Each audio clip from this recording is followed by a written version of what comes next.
భారత రాజ్యాంగ ప్రవేశిక ప్రియాంబిల్ భారత రాజ్యాంగంలో ఈ విధంగా ఉంటుంది. భారత ప్రజలమైన మేము భారతదేశాన్ని సర్వసత్తాక సామ్యవాద లౌకిక ప్రజాస్వామ్య గణతంత్ర రాజ్యంగా నిర్మించుకోవడానికి పౌరులందరికీ సాంఘిక ఆర్థిక రాజకీయ న్యాయాన్ని ఆలోచన భావ ప్రకటన విశ్వాసం ధర్మం ఆరాధనలలో స్వతంత్రాన్ని అంతస్తుల్లోనూ అవకాశాల్లోనూ సమానత్వాన్ని చేకూర్చడానికి వారందరిలో వ్యక్తి గౌరవాన్ని జాతీయ సమైక్యతను సంరక్షిస్తూ సౌభ్రాతృత్వాన్ని పెంపొందించడానికి మన రాజ్యాంగ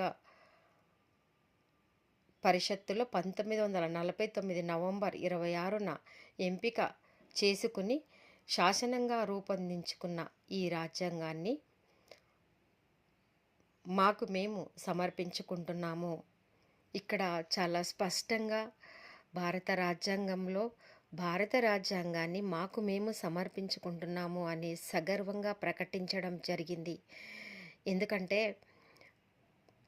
భారతదేశము గణతంత్ర రాజ్యము అనంటే భారతదేశ ప్రజల చేత ఓటు హక్కు ద్వారా ఎంపిక చేసుకోబడిన ప్రజాప్రతినిధులు రాజ్యాన్ని పరిపాలిస్తారు. ఈరోజు మన గణతంత్ర దేశంలో ప్రథమ పౌరురాలైన శ్రీమతి ద్రౌపది ముర్ము రాష్ట్రపతిగా ఉన్నారు.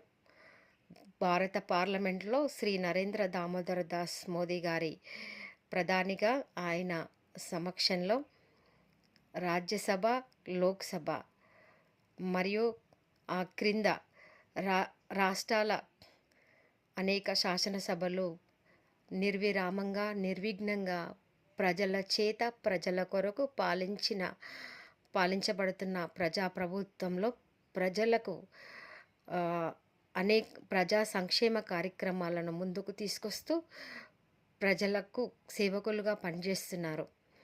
అంటే భారతదేశంలో రాజ్యాధికారము అనేది ప్రజల చేతుల్లో ఉంది. వారు వేసే ఓటు హక్కు ద్వారా ప్రతినిధులు ఎంపికైన రాజకీయ నాయకులు ప్రజాప్రతినిధులుగా ముందుకెళ్తూ వారు భారత రాజ్యం యొక్క పరిపాలన చేసి భారతదేశ సంక్షేమానికి పలు కార్యక్రమాల రూపకల్పనలో వాళ్ళు ముందడుగేస్తారు. ఇది భారత రాజ్యాంగం నిర్దేశించిన